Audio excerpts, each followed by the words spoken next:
Get that.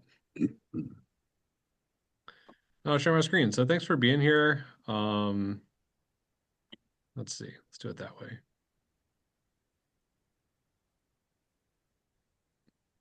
Cool. So y'all should be seeing the PowerPoint. So I'm calling this Brian's educational adventure. Um, and guys, if you have any questions along the way, just unmute yourself and say hey, or throw it in the chat, and I'll have the chat up as I go. Um, yes, Brian's educational adventure. Uh, this was a part of the Global Ecumenical Theological Institute, which is hosted by the World Council of Churches through their school called the Bossi Institute.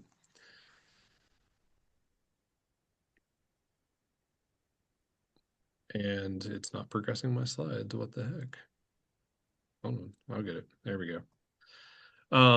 So the GETI program, it's a graduate certificate in ecumenical theology, um, and it's 4 weeks of e-learning.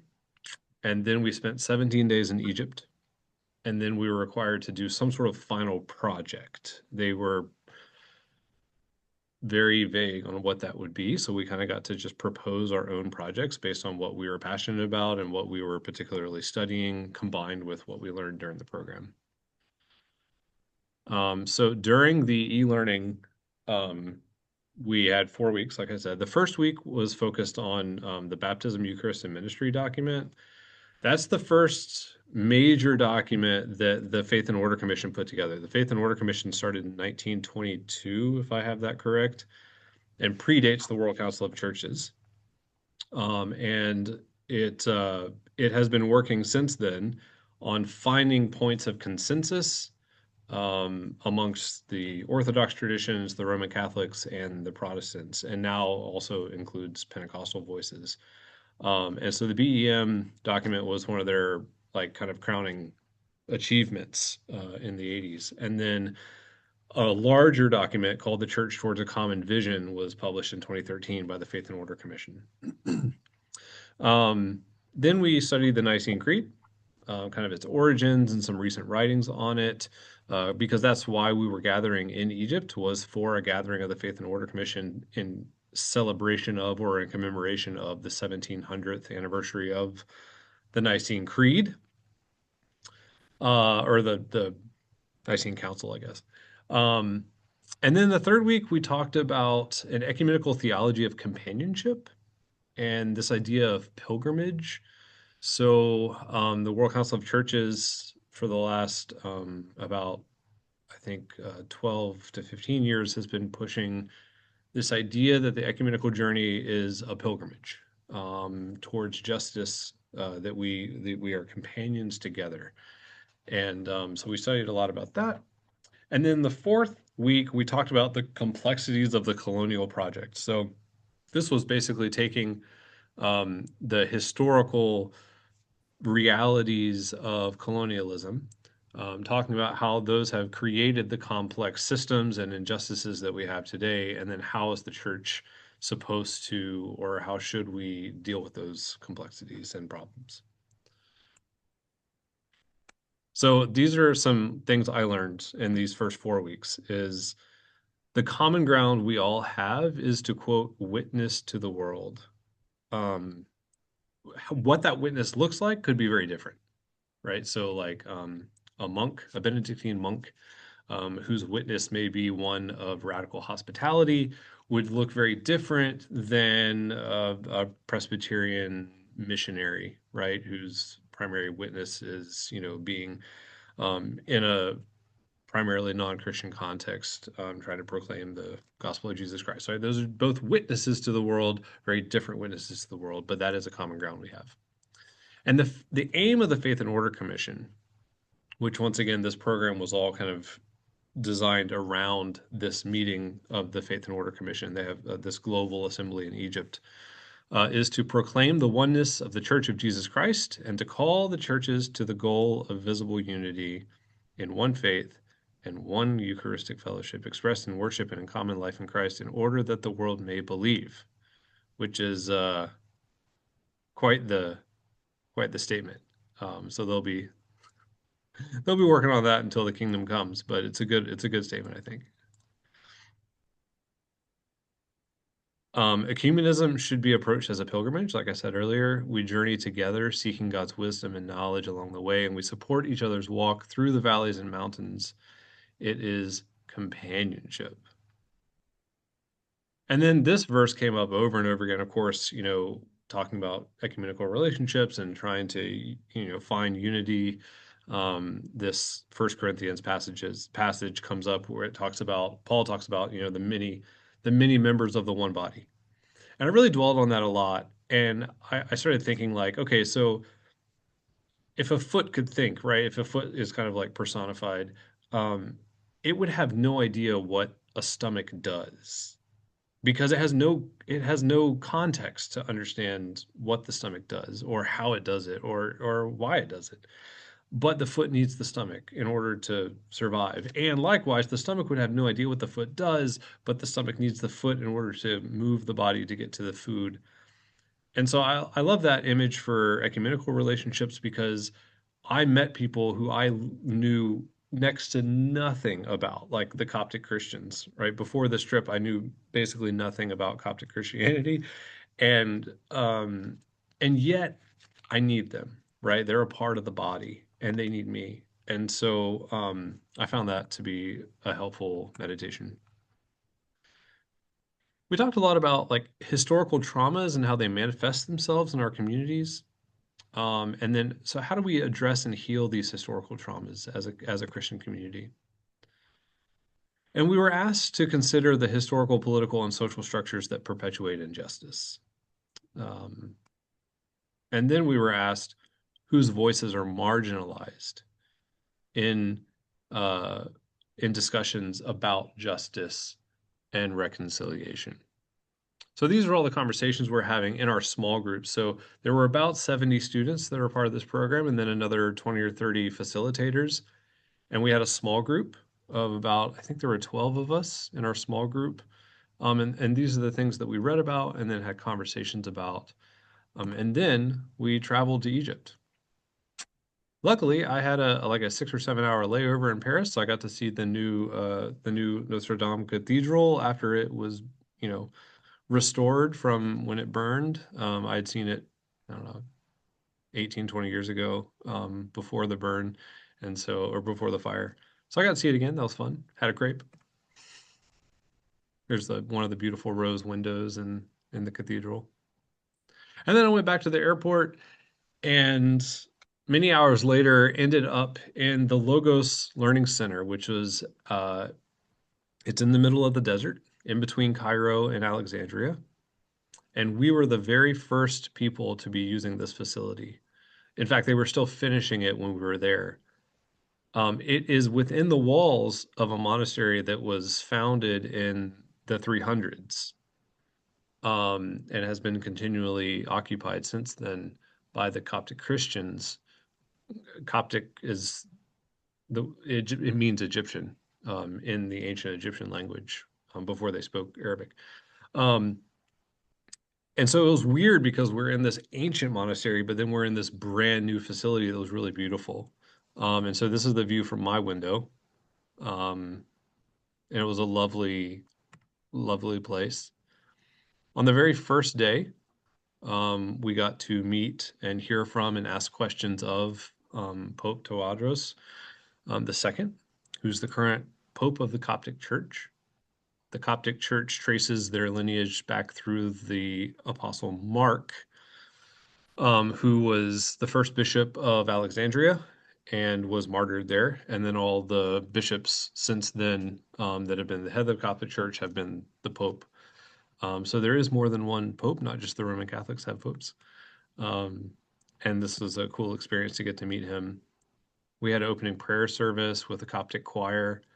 Um, I'll play you a little clip of a, a Kyrie, that is quite common. This is actually, there's some English in this because it's from St. Mark's. The recording is from St. Mark's Coptic Orthodox Church in Washington, D.C., but the sounds that you'll hear are very similar to what I heard.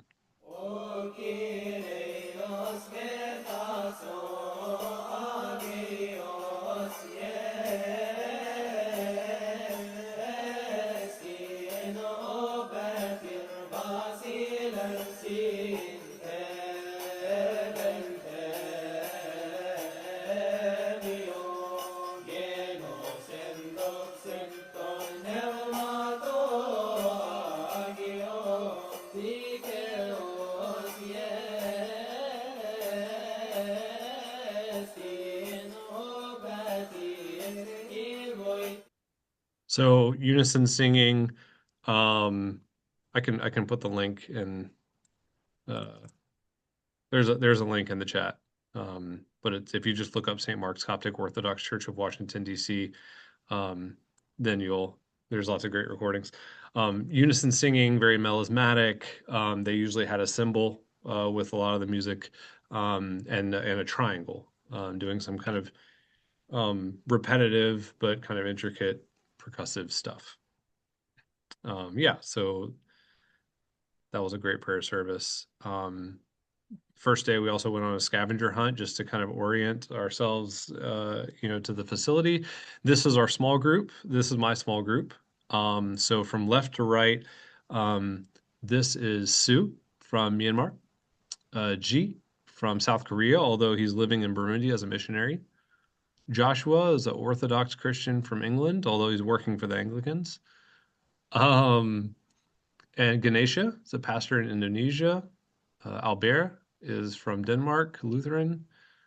Sandra was our resident Egyptian, Coptic Christian. Each small group had a Coptic Christian, so that everyone had a really good opportunity to learn a lot about their tradition. Raphael was a Mennonite from Switzerland. Katri was these two right here, Katri and Bishop George, were our group facilitators. So Katri is from Finland and Bishop George is from India. Gregory right here is from Zimbabwe, Methodist. Demarius is from the US, Anglican. And then Saul is from Myanmar. And then, of course, you know me. So it's a great group from all over the world. And that's kind of a microcosm of the larger group of all 70 of us. So in the first week, we had an orientation and then we met the Pope. Then we heard presentations and then processed the idea of memory and healing. We especially dug into this idea of group memory, how our group memory is made and kept, and how do they change, and what's the nature of memory. That was very interesting. We talked about persecution, and we didn't just talk about persecution. We actually heard from people from persecuted churches. One of the students, I mean, multiple students, for instance, are my two friends from Myanmar I just talked about, but also, like there was another student who had a gunshot wound in his shoulder, and the bullet was still in him, and he was shot at church, and he's from Iran. So, like, we didn't just hear about persecution; we actually like met people and had deep conversations and heard personal stories about the persecuted church, genocide, um, and then migration and poverty. So, obviously, very easy topics. In fact, it was a little bit of a fire hose, both cognitively with the amount of information we were getting, but also just like emotionally, and spiritually, it was quite heavy. So in the mornings we'd hear presentations, and in the afternoon we'd go to our small groups and we would process this. What does this mean for our context? What did we hear? And that was always really fruitful because we were all so different in our small groups, but we had a lot of trust that was built very quickly. So we went deep, and it was really lovely. I got to ask a question of the Pope, um, and he had a lot of his presentation was on the Nicene Creed and the importance of the Nicene Creed, and multiple times just within the first day and within some of our readings in the digital learning, we heard a lot about Arius and how Arius was a heretic, and there's even this long history of like literally drawing Arius as a demon, because he was trying to lead the church astray and all this stuff. So my question was, and this is based on one of the readings that we had, was I said, I'm relatively young and I've already been wrong a lot, right? So, and we all agree in this room we all agree Arius was wrong because we all subscribe to the Nicene Creed, right? And so we all agree he was wrong about, the whole Christology thing. But is there room to celebrate the faithfulness of Arius without celebrating the faith of Arius? Because there room to celebrate the fact that he was there and that he was having conversations and he was a bishop, which meant multiple people had kind of affirmed his calling as a leader in the church and he was obviously striving to follow Jesus, and he just had some wrong ideas. The Pope's answer was a long-winded no, which was disappointing, and I disagree with him, but it was nice to be able to ask him that. So some things I learned during this first week in Egypt. Um, 80% of Iraqi Christians have left since the year 2000. Hmm. What that means is if that trend continues, there may not be any Christians left in Iraq. And that tradition is one of the longest continually active Christian traditions that began outside of the Roman Empire. A similar timeline to the Coptic Church in Egypt and to the Ethiopian Church. Um, so that would be a huge loss. Currently, 0.8%, zero point 0.8, not 8, but 0.8% of people in the Holy Land are Christians. And church leaders are warning that if migration patterns continue, we risk the complete disappearance of the church in the Middle East. There's a growing rejection of Augustine's just war theory. Um, there's just a lot of people pushing back on it in some really serious ways and just questioning, you know, 2,000 years of history of the church at war hasn't gone terribly well. So maybe just war isn't hitting the spot. This quote radic just really hit home with me. One of the facilitators is the Reverend Dr. Samuel Torres from Mexico. And during the migration presentation, he said the U.S. migration policy is not designed to reduce or eliminate migration, illegal or otherwise, but to dehumanize and to strip protection of the migrants so that companies and the government can better exploit them. I was like, wow, that really hit home for me, um, and really got me thinking. All right, now these are Brian's hot takes. These are things that I thought about along the way. They're not things I necessarily learned, but things I thought about or grappled with or just wanted to say out loud. Um, my experience is that the Orthodox Church, especially the Coptics, but this seemed to be true of all the other Orthodox liturgical traditions folks that I spoke to.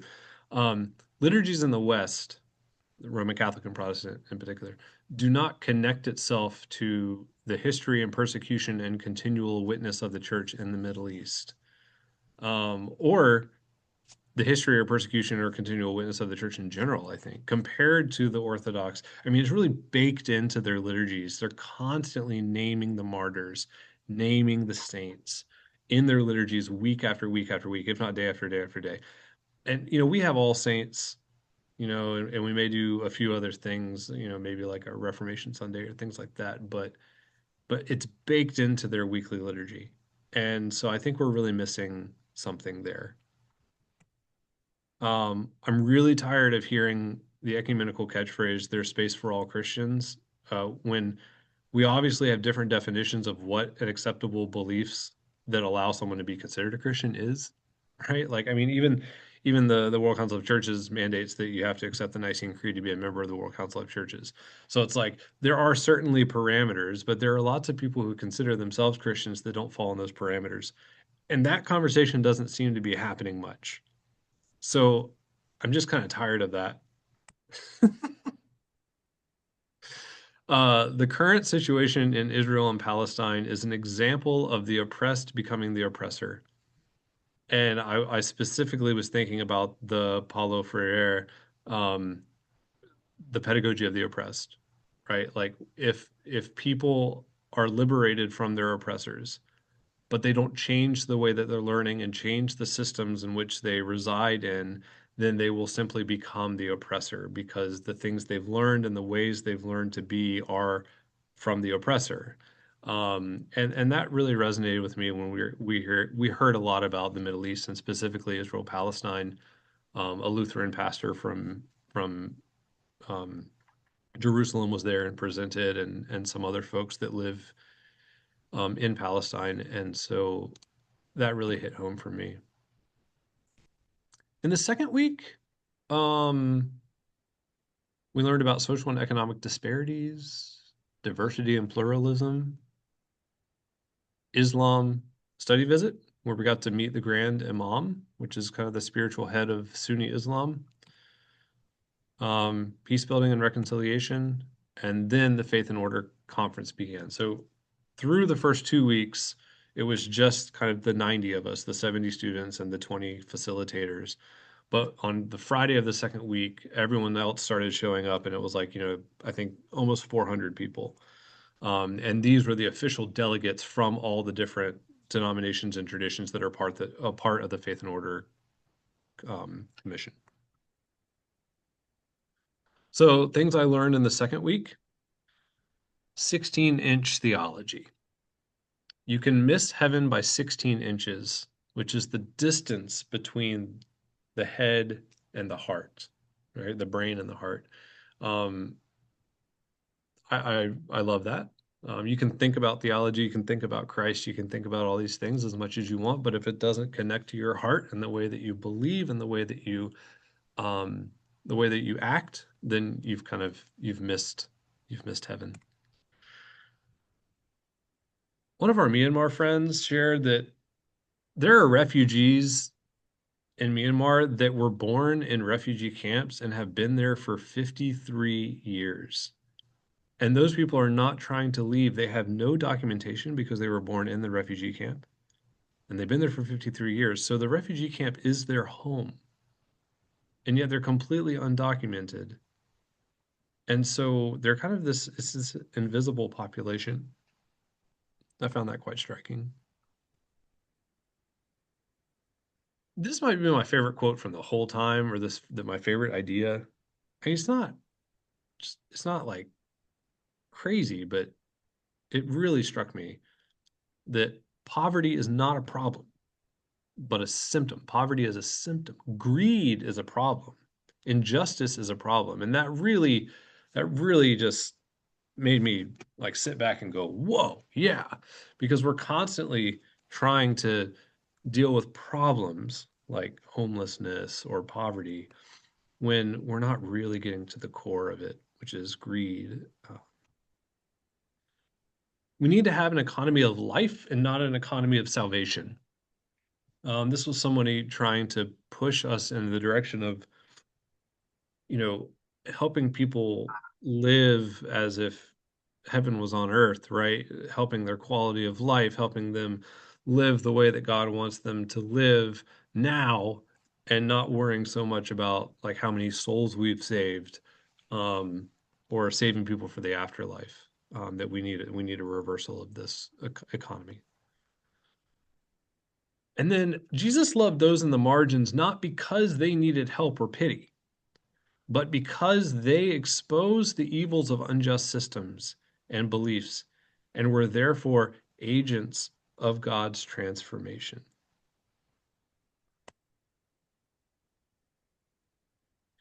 And then the last thing on week two that I learned, or an idea that came across, is we were in chapel and one of our Coptic friends was giving a reflection, and he talked about how the Hebrew word in the Old Testament, the Hebrew word for mercy was the same word that for womb. So mercy and womb were the same word.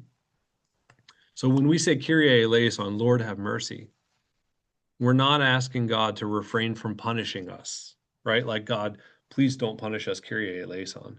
But rather, we're asking God to return us to the safety of their womb and the source of our being, right? The thing that we were birthed out of. And I just found that wonderfully, wonderfully meaningful, and yeah, it was great. It's particularly important for the Coptic uh, liturgy because the Kyrie is throughout the liturgy. Like it's in the beginning and all the way up until like one of the last things you hear before the sending out, after the Eucharist is Kyrie. Like Kyries are just everywhere in their liturgy. All right, so some more of my hot takes from week two. The ecumenical movement needs an ecumenical exemption for clergy presiding at a table for expressly ecumenical gatherings. If someone's dying, in the woods and I'm there with them and we're the only two people and they haven't been baptized and they say, I want to be baptized, all right, and they're about to die. I'm allowed to baptize them, right? Even though I'm not ordained, right? They're kind of these exemptions for emergency situations in various cases. I would love to see that as a way to explore what it looks like and to have people in power actually experience communing together. And I think that could be just radically transformative. And so I'd love to see like an ecumenical exemption that wouldn't change the day-to-day realities, but for gatherings like the World Council of Churches and the Faith and Order Commission and things like this, that we could commune together. Increase understanding of the creation narrative. So I came across this idea that, okay, so Adam and Eve represents the separation from God, right? Original sin, like they sinned, and so there's the separation from God. But then Cain and Abel immediately follows, and that's separation from each other.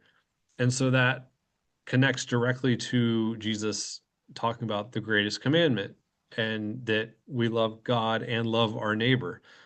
So the greatest commandment is a call for restorative justice, not just between us and God, but between each other as well, because there's a divide both ways, horizontal and vertical.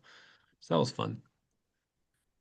Oh, and then so we learned about the first female archbishop in Sweden, Anglican, I believe, was and continues to be bombarded with hate mail. It's been years, I think a few years, since she was installed as the archbishop and receives continual hate mail, not just hate mail, but like threats.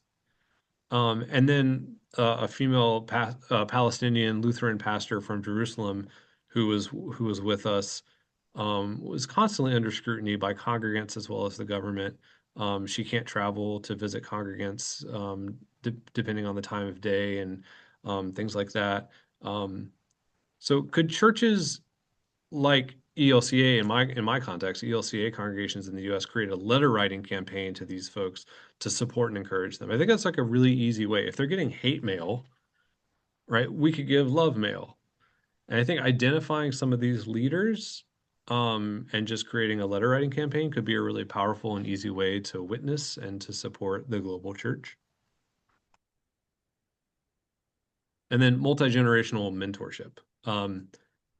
I really learned this from John Thornburg, but it really became clear while we were there that as we age, we should continue to have mentors that are older than us, which is the natural thing, but we should also have mentors that are younger than us to help connect us to the younger generation and also help us to see things that the younger generation sees that we don't. Um, this became very clear to me in one part because I was the oldest student. I was older than some of the facilitators. I'm 37, and most of the students were in their late 20s or early 30s. Some of them were like 22. And so, yeah, exactly. So I was kind of the old guy in the student population, and I learned a lot from all these young people, and so that was nice. And then in the final days, the Faith and Order Commission happened, and so you can see the group picture expanded greatly. And there's bishops everywhere, and archbishops, and cardinals, and yada yada, all these people.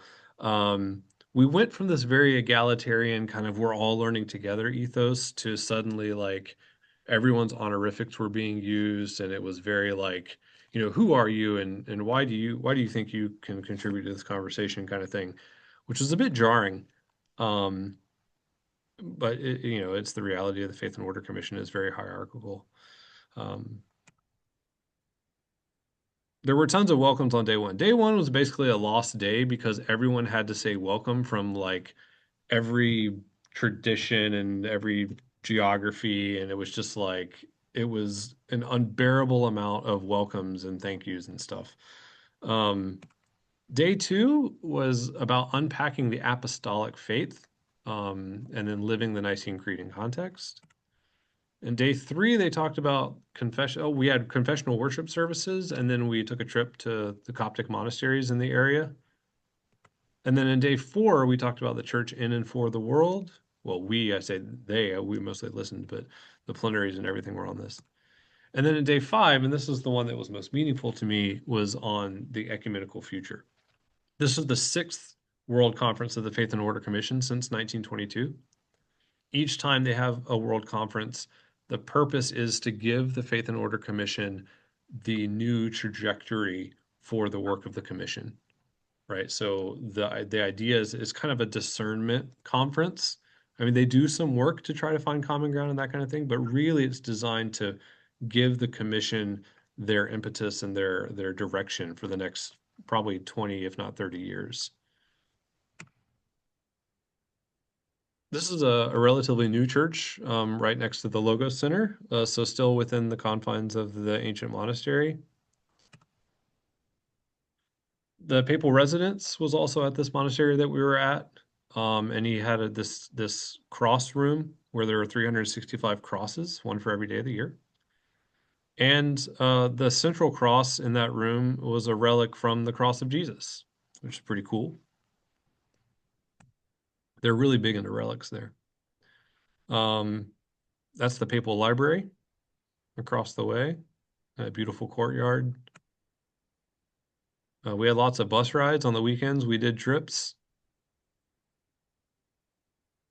We went to the Alexandria Library, which is actually a working library. Um, it's one of the largest libraries in the world, and as far as its number of holdings, and it's also just a ginormous building. And there's people actually using it as a library. So it's kind of this weird thing where it's kind of part museum, but mainly a working library, and there's all these tourists coming and going. Um, and that's the harbor of Alexandria, and that's the Citadel on the kind of middle left here, right there, is where the ancient lighthouse would have been, one of the ancient wonders of the world that no longer stands. And then St. Mark's Cathedral in Alexandria is the cathedral, the church that St. Mark founded himself. And so it's also one of the seats of the Coptic Pope. And you'll see a lot of lions because St. Peter has the key. So you see a lot of keys in Rome. Well, in Egypt, you see a lot of lions because Mark's symbol is a lion, which I like to say is objectively a better symbol than keys, but that's just me. Um, and underneath that area was a tomb that they've maintained where St. Mark prayed, which is pretty cool. And then apparently Mark's skull is in here. You can't see it because it's confined within the little cloth covered box, but they have St. Mark's skull. So that's very interesting as well. As a Presbyterian, I'll go back to the skull. As someone who grew up Presbyterian and has been primarily, generically Protestant his whole life, the idea of relics I just couldn't get behind it. I don't understand it. It didn't resonate with me, but I learned a lot about why and how it's meaningful especially for people in the Orthodox traditions and then within the Coptic tradition specifically. That's the Citadel. It's beautiful. Had some good day. And then we went to the pyramids, of course. Have to go to the pyramids. This is Avi, is one of my brothers from Switzerland. We visited one of the older mosques in Cairo.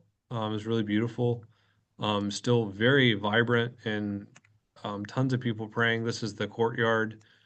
Um, this is a Russian Orthodox priest, and this is a Scotsman living in Brazil, one of the facilitators with us.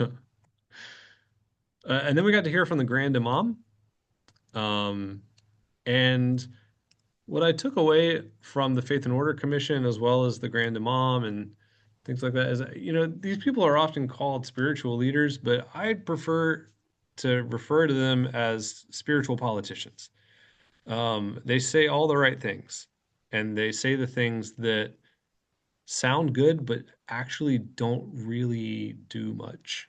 And I came away even more disillusioned by a lot of the leaders of various faiths. But you know, that is what it is. And that's part of my journey as well. It's just getting getting over that. But he said a lot of very nice things about peace. Um, St. Mark's Coptic Orthodox Cathedral in Cairo is relatively new. Um, and it was quite beautiful, really big. Um, of course, there were lots of lions.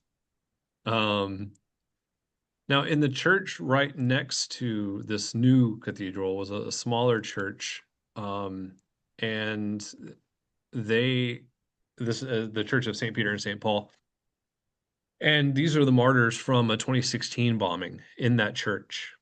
And after they restored the church from the bombing, they left one of the columns. Um, they left the bomb blast markings in the column so that as a witness and a testimony to the fact that it happened. That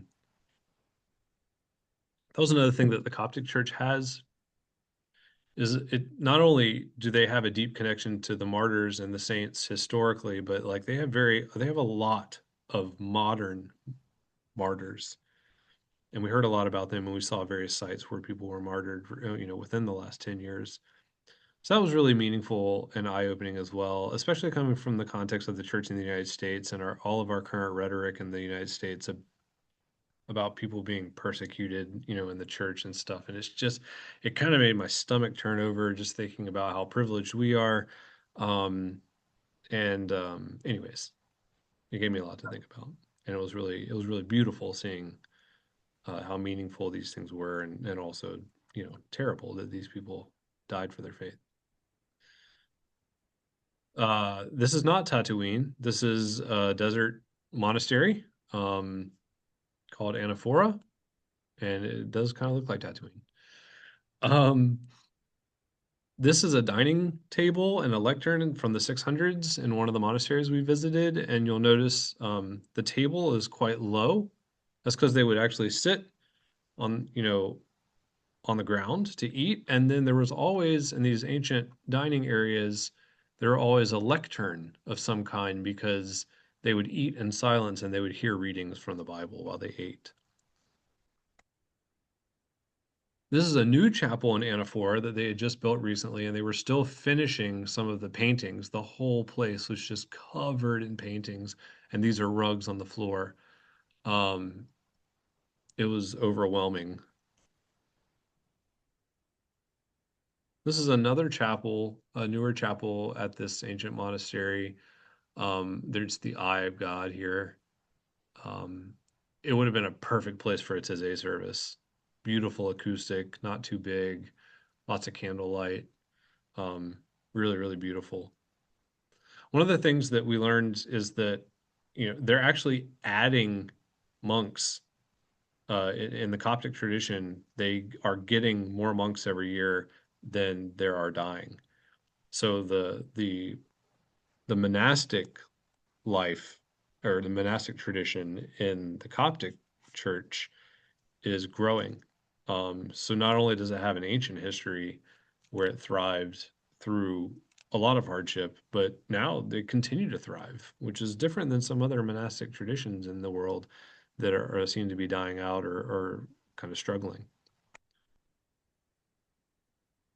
Then there was this Colosseum that they had built, and we had dinner there, and it was surreal. Like there was an orchestra, and we were in the middle of the desert, but then there was this orchestra and this beautiful meal, and like it was crazy. And then I climbed up on top of there was this staircase that went on top of one of the chapels, and so I just watched the sunset while in the middle of the desert. So that was beautiful. There was lots of fog, which is very interesting. And in fact, it was so foggy one day that the buses couldn't leave on one of our sightseeing trips. And so we were just standing around And the leader of the Getty program called me and said, "Hey, we're not going to leave at least for another hour. Can you lead some singing? Because we needed something to do." Um, and so I got to lead like an hour of singing in the chapel, which was really fun. Just taught a bunch of rote songs, um, asked people what they wanted to sing. Someone wanted to sing a Taizé song. We did that. Um, and then one of the Swiss guys wanted to sing the song that he really loved. It turns out it was by Paul Zach, who's part of the Porter's Gate. He lives in Virginia, and like we've worked with him through the Center for Congregational Song. I was like, hey, I know that guy. So that was kind of a full circle thing where it's like, well, this Swiss guy loves this song from Virginia. That's cool. Uh, um, and then during the Faith and Order Commission, when we had a larger group, I got to join the worship team led by Mikey Roberts and do a lot of drumming. And that was probably the most worshipful thing I got to do the whole time because I love doing percussion in worship, and it helps me pray. And this is the Faith and Order worship team, so they're the ones that put together the prayer services for the larger Faith and Order conference. Um, so you can see the different folks from all over the place, um, and I was Mikey, honored to be a part of that. where are you, Mikey? There's Uh, Mikey. Uh, and then I had to do a final project. Um, so my final project ended up being in four parts.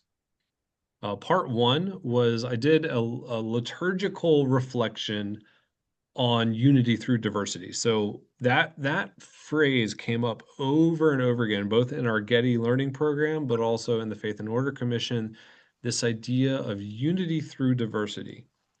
So I reflected on what that means when thinking about planning and leading worship. And then part two was a bibliography on ecumenical worship. So just trying to pull the primary resources that are available when it comes to planning ecumenical worship services, which there's not a lot out there. This is a relatively new phenomenon, um, and or at least in the modern sense. And so yeah, and then oops, part three was talking about the performance practice in ecumenical worship. So like, what are some best practices when it comes to using language, choosing and leading songs, things like that. And then part four was actually an ecumenical prayer service. And it's called a prayer service because in the Orthodox tradition, they can't call it worship if it doesn't involve the Eucharist and isn't the full liturgy. And so anytime you're having an ecumenical worship service that involves the Orthodox, it's better to call it a prayer service. Um, and I designed it for an ecumenical gathering that includes Orthodox, Roman Catholic, Protestant, and Pentecostal representatives. And I also designed it um, with with it being a multicultural gathering. Um, if you have that many different traditions involved, it's probably going to be multicultural anyways. Um, so that's how I designed it. It ended up being 28 pages, and I put in a lot of love for the presentation or for the project. Um, in that prayer, in the final prayer service that I planned as a template for future ecumenical prayer services, I included an Orthodox Hallelujah from Syria, Psalm 133 from Hungary, a Protestant hymn from Kenya, Kwake Yesu, an Eastern Orthodox litany from the Liturgy of St. John Chrysostom, a Protestant Kyrie from Singapore, Canada, it's Sweet Young Limbs, Canada. an Oriental Orthodox prayer from the Liturgy of St. Basil, Roman Catholic Gloria from the USA Cuba, it's Tony Alonso's, a Mennonite hymn from Canada. And I This, came Canada. mhm. Wow. An Anglican remembrance of baptism from the Church of England, an Anglican hymn written by a bishop in Fiji, and an Oriental Orthodox sending from the Liturgy of St. Basil, and then a Protestant hymn from Sudan. So the final liturgy really, I really tried to bring in all the different parts of the world, as well as the various traditions that would be there. And there were some pieces of prayer time and things that could be used and led by Pentecostal voices and things like that. So it was fun. to put together. I'm happy to send it to you if you're a glutton for punishment. And here's me drumming. Yeah, and that's it. That's kind of my experience in a nutshell. I'm happy to answer questions or if anything piques your interest. Happy to chat about it as long as you like. But yeah, that was my time. Oh, hey, Amy.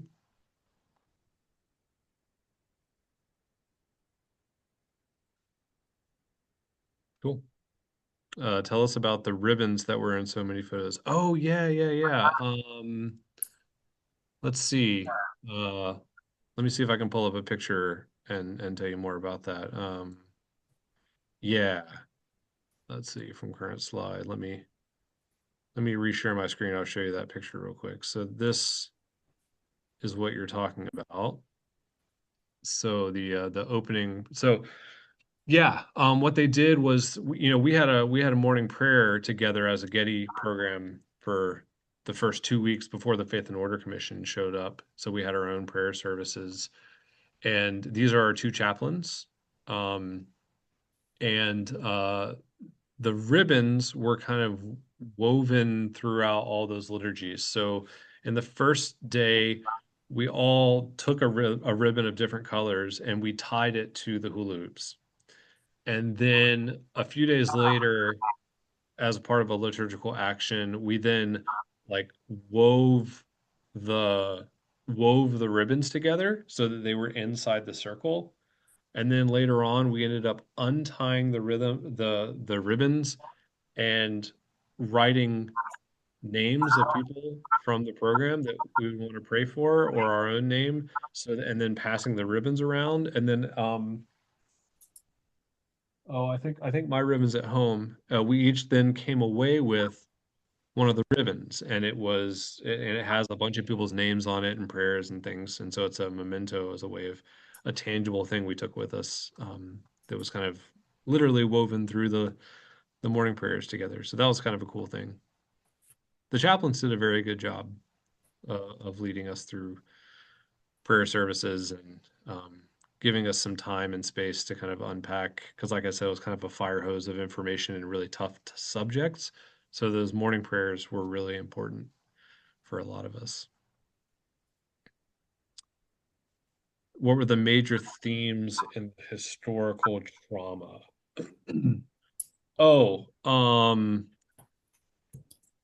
well, we talked about martyrdom a good bit, because the Coptic Church was our host, and there were Coptic members in each of the small groups, and we were being hosted at a Coptic monastery.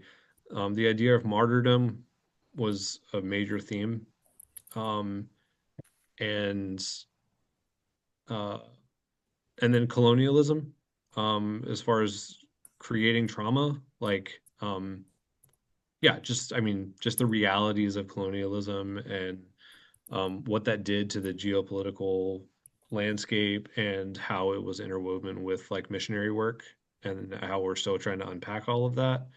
That was another thing. And then for the Genocide Day, they mostly talked about historical genocides in the early 1900s. They really focused on those because there were so many. I learned about a bunch of genocides I'd never heard of before, which was just a tough day in general, but it was important to learn about those things and how it shaped the church and just the region, um, of Southern Europe and the Middle East and North Africa. So yeah, let's see. One of Taiwanese delegates shared to me that there were almost 40 hymns of the Nicene Creed. How did worship planning team introduce these hymns? Yeah, okay, yeah, thanks, G. Oh, hey, G. Um, Yeah, so they did a call for settings of the Nicene Creed, musical settings of the Nicene Creed, and so a bunch of people submitted. They used a few of those during the Faith and Order Commission prayer services. Not very many. I think we only sang maybe two or three at most. But there were like, but in the book, um, were there's a whole section. Let's see how many pages it is. It's like from 232 to oh my gosh, 232 to 329. So like Um, yeah, what's that, like 100 pages of Nicene Creed settings from various places and people. They just basically said like, "Hey, this is a resource," and just kind of it's just in the book, so people took it with them. But we didn't do a lot of singing of those, and there just wasn't time or space to like teach them or anything like that. There was some mention of trying to create some resources centered around these to give people a better idea of what they should sound like and how they go and things like that. Um, so I think that's a work in progress.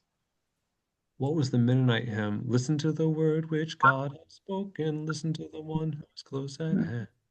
That one, it's a fun one. You can do it in a four-part round. It's good. Oh, we did it in morning prayer in Detroit because I just love that hymn and I think it works really well. Um, let's see. Are there denominations that do not belong to the World Council of Churches? Yes. Yeah, there are. The Missouri Synod Lutherans aren't a part of the World Council of Churches. Um, the a lot of Pentecostal churches aren't, um, because they just don't join organizations like that, or the insistence on adhering to the Nicene Creed just strikes certain traditions as antithetical to the tradition, even though they may agree with everything that's in it, things like that. So yeah, there are certainly traditions outside and, like for instance, Unitarians wouldn't be, or yeah, and um, Mormons. So once again, this goes back to like, how do you define Christian? And so there are traditions outside of the World Council of Churches for sure. Um, where did the Iraqi Christians go? That's a good question. That was asked everywhere. They aren't they and that's one of the problems is that they aren't migrating together. And so the fear is that tradition is just kind of disappearing because they're not moving as a community, and so it's going to be very hard to maintain their traditions and their culture. Um, yeah. If these commissions are meeting every 17 to 20 years, who will continue to influence the mission of the World Council of Churches? Well, the World Council of Churches meets, so the Faith and Order Commission is a part of the World Council of Churches. It predated the World Council of Churches, and then it helped found it. And so it's a standing commission as a part of the World Council of Churches. So the World Council of Churches has a global gathering every like 8 years or so. And then there's a commission on, I think, what's it called? Like global mission, basically. And they're like, I think they're going to meet in 2 years and have a global conference centered around like mission work. So the Faith and Order Commission is one commission that does this type of work and really focuses on the theology and the doctrine, and finding of of points of unity and theologically and doctrinally. So they're really hyper focused on that. Um, would mail to the persecuted pastor and bishop possibly be censored on the way to them? I don't know. Not the archbishop, because they're in like, you know, was it Sweden or Norway? I can't remember. Sweden, I think. Um, they'd be fine. But that's a good question about the Lutheran in Jerusalem. I would hope not, but you never know. GETI is the Global Ecumenical Theological Institute. So this is the fourth GETI program they've run. It's always attached to one of the World Council of Churches gatherings. And it's the students come away with a graduate certificate in global ecumenical theology. Culturally, were the Coptics the most different that you met?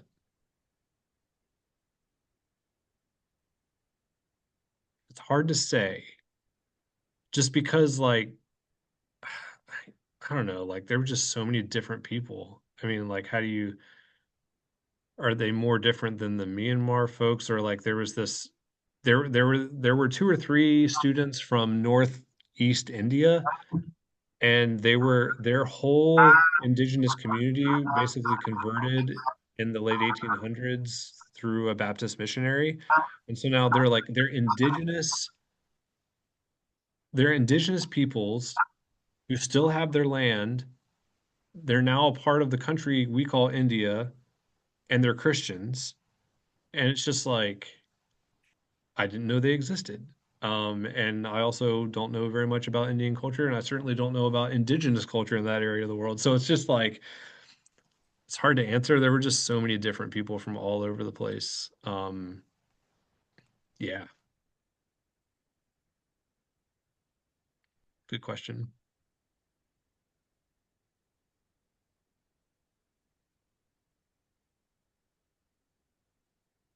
Is there hope for Christians in Russia? No. No, I'm just kidding. I mean, there's always hope, right? I don't know. Russia's been through some other stuff historically, and the church is still around. Now, what their witness looks like, I don't know. And the Russian Orthodox Church has fallen out of communion now with the other Eastern Orthodox churches.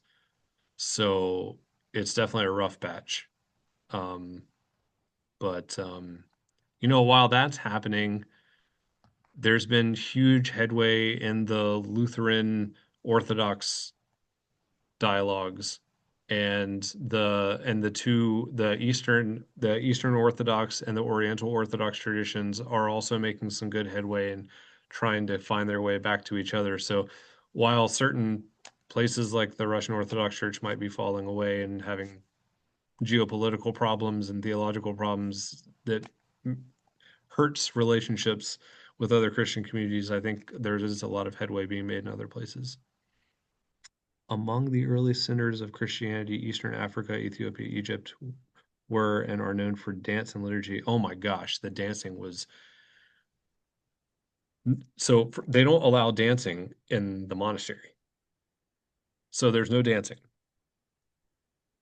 But a lot of these guys were, a lot of these students and stuff were from Africa, like from sub-Saharan Africa. And like we had these cultural nights where we're supposed to share about our culture, and the Africans did this whole thing about the dancing church, and they had this PowerPoint presentation and everything, but then we couldn't dance. And it was just like I felt really bad for them, and I actually kind of started making a joke out of it that I would kind of do some things and be like, "What was that dancing? I don't know. I was moving my hips a little, like." Um, it was kind of ridiculous because I'm like, if you're gonna host a global gathering and then you just be like, "No dancing," I'd be like, "What?" There was also no alcohol, which I understood, but me and the Europeans were really suffering. We're sitting around at night having these wonderful conversations and we couldn't have a glass of wine, and it's like, this is brutal. Like, but anyways, so no, not no dancing. Um, yeah. Uh, yeah, okay. The dancing. Yeah. No dancing. Even the spiritual movement. What does that mean? Oh, you mean like the liturgical movement, like with the ribbons and stuff? GE?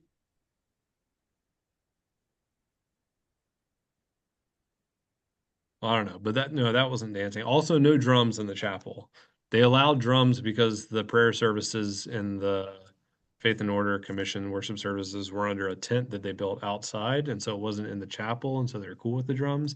They allowed triangles and symbols in the Coptic liturgy. Oh, body movement. Well, yeah, that's the thing, Chi, is like, what body movement is dancing and isn't dancing is when I play drums, I dance. I can't help it. They didn't kick me out, so it all worked out. Yeah. All right, friends, it is 9 o'clock. I'm really glad that you all came to hear this. It makes me feel good that um, I got to share the experience, and always happy to talk more about it next time we see each other. Hopefully, I'll be seeing many of you in Princeton for the Hymn Society conference, and St. John's people, I'll probably see you on Sunday, and family and friends, hopefully, I'll see you around Christmas. So, thanks for being here.